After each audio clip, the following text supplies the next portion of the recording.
And he's such a happy dude. He's a happy dude. He's got a great personality. He's been a very consistent performer in WCS America. Let's go ahead and hop into game number 2. Hack versus Crank. Oh, we're in game number 2, Hack versus Crank on Frost.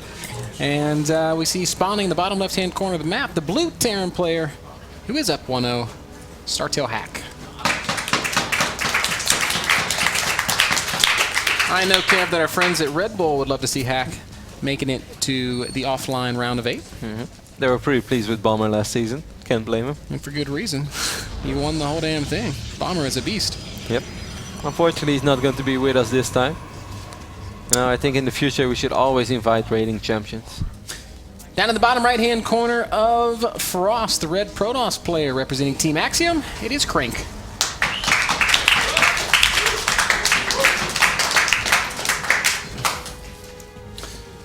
And what will we see here? Frost is kind of a funky map, man. You gotta, even though they seem kind of close, both being in the bottom positions, it's hard to maneuver an army around. It does change a lot though, because cross map makes this map completely different. If you want to go for anything tool-based like, and it's also a little easier for Crank to defend drops when he knows they will all be coming from that direction, or they have to take a massive detour. But then it's really hard for Hack to keep it hidden, unless he wants to go, let's say, like all the way north over here. But then he's giving away so much time that the drop that normally could have arrived 30 seconds quicker now arrives a lot later, and it's obviously easier for Crank to deal with, because everything that arrives later should give you A, more time to prepare, and B, you should have more units the longer the game goes on. Gas opening here for Hack. Probably going to see an early Reaper.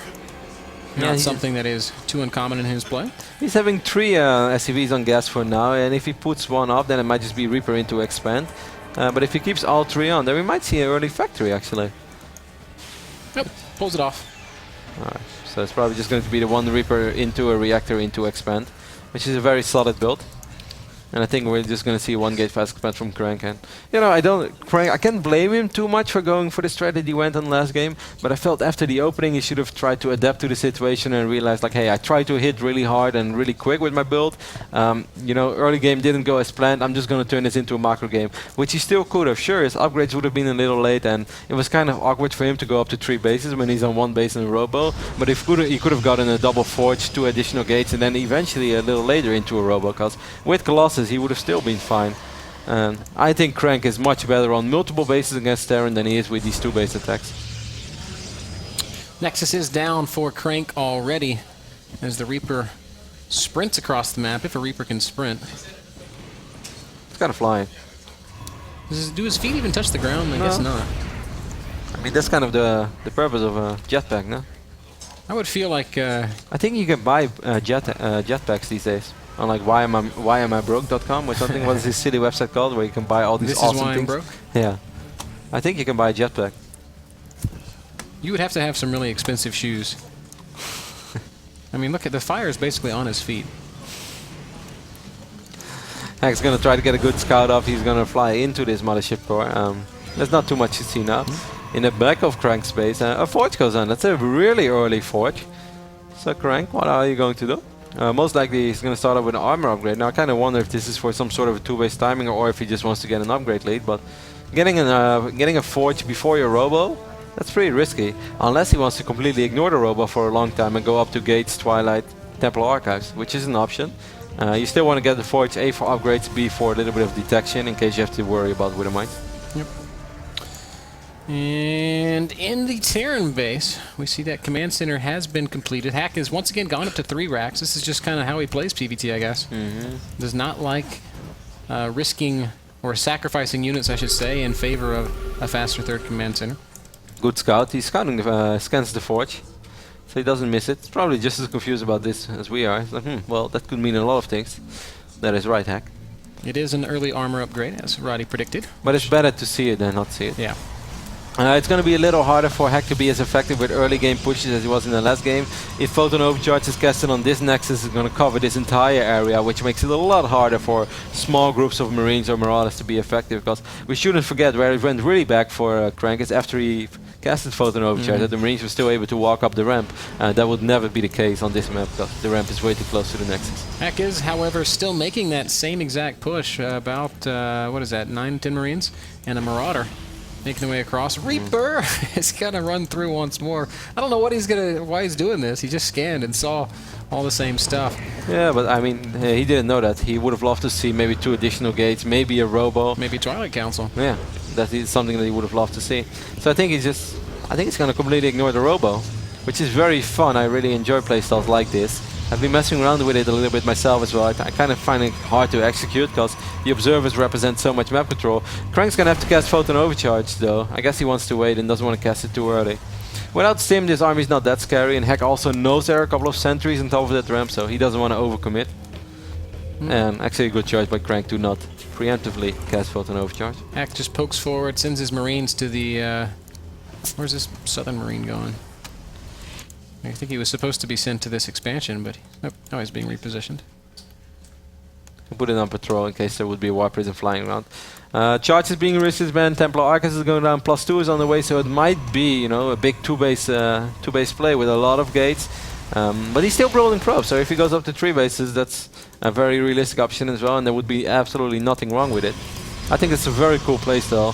We shouldn't forget that the Templar Archives is not only going to be useful the moment there is Storm. Feedback is actually extremely powerful when you have an overwhelming amount of gateway units with Charge and Blink. If you're then able to feedback the medevacs, bio units are going to have a very hard time dealing with charge slots if they are not in like a massive group. Yep. As long as the armies are not over 140, 150 supply, I think Charge Zealots and Stalkers are very, very strong against just gateway units if you're able to land feedbacks. In Hack's base, we can see that he has begun upgrading as well. His attack upgrade is on the way. He's rounding out his bio upgrades. Is adding lots of barracks, and his medevac production has also begun. He doesn't have any medevacs out on the map just yet. 26 Marines, 4 Marauders, and soon to be 2 medevacs against 5 Zealots, a single Stalker, 3 Sentries, and a couple of High Templar. This High Templar, they're going to have a lot of energy, man. Those were made very early in the game. He's going to have 8 gates now. He's on 53 probes, which I find so many if he wants to make a 2-base attack. Just like maybe a little bit too many. Yeah, he's gonna have a lot of High Templars, and he really shouldn't take too much damage from this. As soon as Charge is ready, he will be able to feedback the medevacs, maybe get in an Archon, and with 8. Oh, this is the second time Hack does this series, by the way. The Marauder is like, guys, trust me. They're like, we don't trust you. Trust me, and then everyone shut him. Guys, it's a changeling. Shut up and follow the pack. And then this Marauder is like, okay. At least heal me up. First Ghosts are in prediction, so that's a good production. That's a good read by Hack. Still, he has to be careful, because if he's gonna have a hard time retreating with his army if force fields land and feedback land. There's also so many more Templar than there are going to be Ghosts, at least for now. One EMP can chase everything, though. That's very true. Charge being revealed there. That very unfortunate Marine got. He was fighting a losing battle against like a ton of Zealots. I think Hack is already preparing for this big 2-base bust. That's why he has this factory over here in this narrow choke, which I think is an excellent decision. And he's even going to bring in a couple of Widow Mines in case a lot of Zealots would start engaging on these bunkers. But we can actually see that Crank went back to probe production, so he is going to go up to 3 bases. And this is 11 minutes and 40 seconds in the game. This is a really odd game, considering the fact that Hack is still on 2 command centers as well, but I like it. There's a couple of medevacs, 16 Marines inside, hovering outside the main base. Yeah, and Hack knows about this army being in the middle of the map right now, so he's probably just going to go for it immediately. Did he leave a High Templar behind? Yes, he did. Feedback. It's just a Storm then, I guess. A couple of Zealots being wiped in. Zealots do have good upgrades, +2 already. 1 Storm would be massive. Oh my god. That was battle. As one-sided of a fight as you can get. Those he still has to be careful here, though. EMP could land hard. A couple of Widow Mines built here by Hack, and I think Craig realizes that this is something that he shouldn't. Unless he has a lot of confidence in his Archons, High Templar. Oh, he has to be so careful. EMP misses. Good feedbacks. Man, great feedbacks. EMP does not hit. Finally, the High Templar is sniped, but not before it burned all of his energy. Oh, and a good Storm. But also a good EMP. Not too much Storm, and Crank can just back off right now. Crank is in an okay position. Now he's getting his robotics facility. The fact that he didn't really take any damage from drops, considering the fact he's been playing without the robo, I personally find very impressive, because it looks easy, but you have to be very active with hallucinated phoenixes all the time.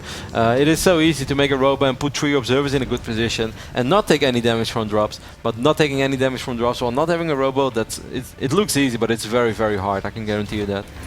Crank's army is pretty scary looking, Kev. There's a ton of Zealots. 27 Zealots. There's more Zealots than there are Marines on the map. Big drop making its way across. Very big drop. There's also not too much energy on these medevacs, which, frankly enough, I think is a good thing, so feedback won't hit too hard. Yep.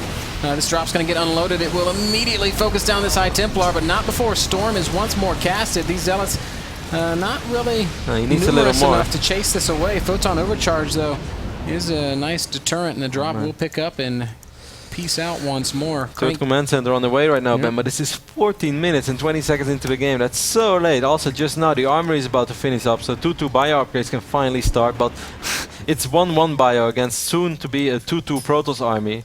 Robo base on the way as well. I think this is just a perfect game so far from Crank. This is the type of play that we expect from Crank. High time. Oh no, don't do that.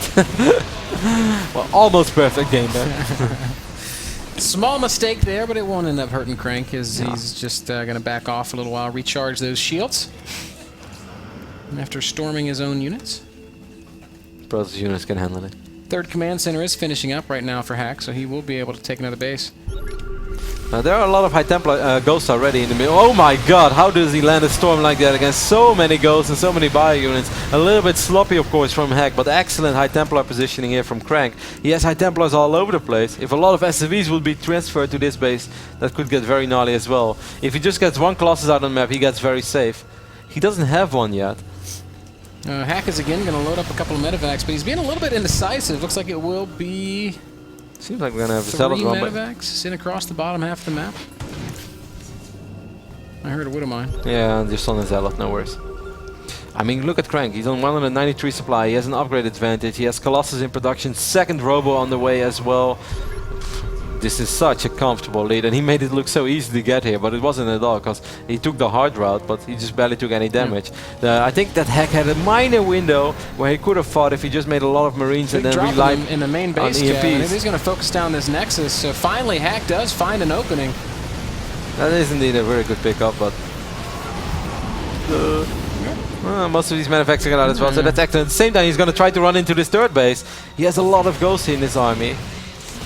And he's going to drop the main again. This is beautiful play. This is how we know the Star Terrans love to do. Yes, sir. Heavy multitask, lots of dropping, lots of aggression, and Crank's having a hard time responding to both angles of this attack.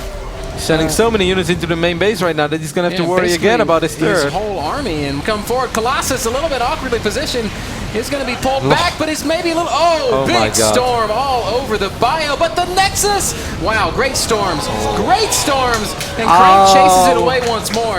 These medevacs falling as well. Hack just losing so many units there trying to kill this Nexus. He also landed like 7 EMPs on the Nexus. Of course, it helps a little bit in taking down the shields, but I think that was a small overcommitment in the long run. Yeah, Nexus stays alive. Hack's supply gets ravaged. He's down to 130 supply. Has still not landed his third base, Kevin. It's 18 minutes into this game. This High Templar has been eagerly waiting. Soon. TM soon. Well, he might still be able to get this Nexus with the drop that was almost forgotten about. He will be able to get the Nexus. Beautiful pickoff here by Hack.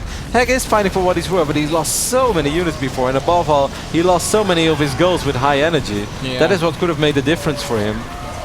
I also think that it's time for Crank to just start putting on some aggression. You're in such a good position, Crank. This is definitely the time. He's at 180 supply. Good EMP and snipe there by Hack. Very well done. Because that was a 200 HP Templar that could have done a lot of damage. It's definitely time for Crank to march across the map at the moment. There are no Vikings out on the map, just the first 2 just rolled out. But he has 3 Colossus, he has good upgrades on it. There are no upgrades on the Vikings. Crank doesn't even have to micro-grade in this fight to win it. He just has to, not do anything very silly. To quote Gosu User, win ahead, go win. And Crank's going to start working on doing just that. Couple of Widow Mines, boom. Imagine if these High Templars would have all been clumped together. Not going to do much damage there. SCV's pulled immediately. Hack knows that he can't save there's no observer in his army. Beautiful EMPs. Oh, snipes on the High Templar as well, and this is going to chase Crank back. These ghosts single-handedly saving the day. And normally this is the moment where you can... No, don't lose them all. The thing is, there are just no Vikings. There's nothing that's good against the Colossus. I mean, those EMPs were great, but he just doesn't have anything to do with the Colossus. Yeah. Command Center playing musical chairs a little bit as it goes up, and then it goes down. Can you sing it for me? Oh, this is a big stim, though. Pulling a lot of SCVs as well. And a huge fight unfolding. Colossi doing so much damage. No Vikings in the mix. Well, 2, I should say. And a couple more reinforcing Vikings joining the fray. The Colossi might eventually fall, but not before Hack taps out.